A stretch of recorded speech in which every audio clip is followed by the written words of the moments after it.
बिस्मिल्लाहिर्रहमानिर्रहीम, अस्सलाम वालेकुम। Welcome to my channel daily cooking. आज हम आपके साथ लहसुन, अदरक और सब्ज़ धनिया की चटनी को सेव करने का तरीका शेयर करेंगे।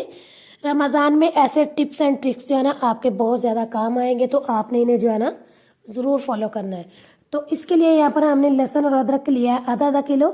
अदरक जो हमने बारीक बारीक जो है उसको कट कर लिया। इसके जो है ना हमने छिलके नहीं उतारने, इसी तरह से इन्हें हमने कट करना। तो सबसे पहले जो हम लहसुन की पेस्ट बनाएंगे, ग्राइंडर जैग में हम डालेंगे लहसुन आप अपने हिसाब से कम ज़्यादा ले सकते हैं। अब इसको हमने अच्छी तरह से ग्राइंड करना है, और अगर आपसे इसकी अच्छी तरह से पेस्ट ना बने तो आपने इसके अंदर थोड़ा सा पानी डाल लेना है। तो थोड़ा सा इसके अंदर हम पानी डालेंगे, तकरीबन 3 से 4 खाने के चम्मच इसके अंदर हमने पानी डालना, बहुत ज़्यादा इसके अंदर हमने पानी नहीं डालना। तो देखिए थोड़ा सा हमने पानी डाल लिया। अब इसको हम अच्छी तरह से ग्राइंड करेंगे ताकि इसकी स्मूथ सी पेस्ट बनकर तैयार हो।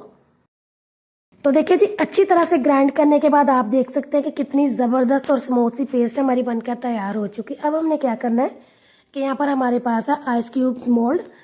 हमने क्या करना है कि इसके अंदर जाना, हमने इस लहसुन की पेस्ट को अच्छी तरह से और अगर आपके पास ये वाला आइस क्यूब्स मोल्ड नहीं तो कोई भी ऐसा मसला नहीं, आप किसी भी बर्तन में डाल के आप इसे पहले अच्छी तरह से फ्रीज करें। जब अच्छे से फ्रीज हो जाए तो फिर उसके बाद जो है ना आप इसके छोटे छोटे से पीस कट करके जो है ना इन्हें फ्रीज कर सकते हैं।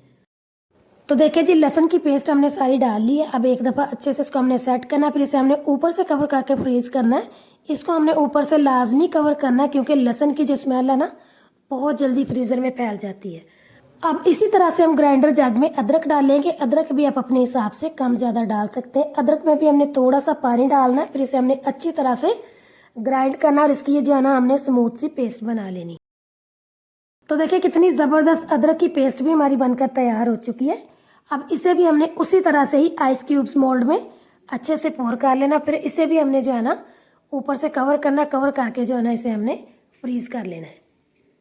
तो आपने देखा होगा कि लहसुन और अदरक की हमने अलग-अलग पेस्ट बना दिया है, क्योंकि बाज़ दफ़ा हमें सिर्फ लहसुन की ही ज़रूरत पड़ती है और बाज़ दफ़ा अदरक की ज़रूरत पड़ती है। तो इसलिए इन्हें जो है ना हमने अलग-अलग जो इनकी पेस्ट बनाई। अब हमने क्या करना है कि लहसुन और अदरक की जो है ना इकट्ठी पेस्ट बनानी, क्योंकि बाज़ दफ़ा जो है ना हमें लहसुन और अदरक जो है वो इकट्ठा चाहिए होता है। तो बस इसमें अब थोड़ा सा पानी डालेंगे और इसको हम अच्छी तरह से ग्राइंड करेंगे, इसकी फाइन सी जो है ना पेस्ट बनाएंगे। फिर उसके बाद जो है ना इसे हम किसी जार या बोतल वगैरह में डाल के फ्रीज कर लेंगे। तो देखिए जी, लहसुन और अदरक की पेस्ट जो है हमने बना ली। अब हमने क्या करना है कि इसे किसी जार में डालेंगे, अच्छे से सेट करेंगे, ऊपर से कवर करेंगे, फिर इसे जो है हम फ्रीज कर लेंगे। तो जब इसकी ज़रूरत हो आपने 1 से 1.5 घंटा पहले इसको जो है वो फ्रिज से जो है वो बाहर निकाल लेना है। तो देखिए जी, पेस्ट हमारी बनकर तैयार हो चुकी है, इसे हम फ्रीज करते हैं। और अब हम चलते हैं अपनी सब्ज़ धनिया की चटनी की तरफ। से यहाँ पर हमने थोड़ा सा लिया कटा हुआ धनिया, कटा हुआ पुदीना, 6 से 7 सब्ज़ मिर्ची और 4 से 5 लिया हमने लहसुन के जवे। इसे भी हमने इसी तरह से ग्राइंडर जग में डालना, थोड़ा सा पानी डालना और इसे हमने अच्छी तरह से ग्राइंड कर लेना। फिर इसे जो है ना हमने आइस क्यूब्स मोल्ड में अच्छे से पोर कर लेना। फिर इसे जो हम फ्रीज करेंगे। फ्रीज करने के बाद हम मिलते हैं तकरीबन 3 से 4 घंटे के बाद। तो देखिए जी, 4 घंटे के बाद बहुत ही ज़बरदस्त किस्म की सब्ज़ धनिया की चटनी हमारी फ्रीज हो चुकी है। इसे हम निकालते हैं।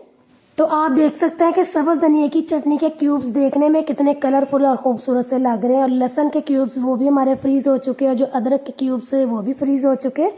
और अगर आपको सब्ज़ धनिया की चटनी का दही तैयार करना है तो आप एक क्यूब्स निकालें, उसे दही में डालें, 2 से 3 मिनट के बाद मेल्ट होने के बाद बहुत ही मज़ेदार सा सब्ज़ धनिया की चटनी वाला दही हमारा बनकर तैयार हो जाएगा।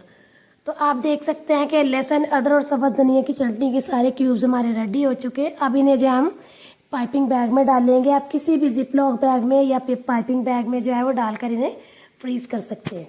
तो आप भी इसी तरह से जो है ना इनकी पेस्ट बनाएं। पेस्ट बनाने के बाद इन्हें फ्रीज करें, फ्रीज करके जो है इन्हें जिपलॉक बैग में डाल के इन्हें फ्रीज कर लें, और जब तक चाहे आप इन्हें इस्तेमाल कर सकते हैं। तो बस अब हम लहसुन को भी इसी तरह से जो है ना पाइपिंग बैग में डाल के अच्छे से सेव करेंगे, और फिर अदरक को भी डाल के सेव करेंगे। तो अगर आपको ये हमारे टिप्स एंड ट्रिक्स पसंद आए हैं तो आप इन्हें लाइक करें, शेयर करें। चैनल पर नए हैं तो चैनल को सब्सक्राइब करें, बेल आइकन पे प्रेस करें ताकि आपको हर नई वीडियो आने वाली का नोटिफिकेशन जल्द मिलता रहे। दुआओं में याद रखें, और अगली वीडियो तक के लिए अल्लाह हाफिज़।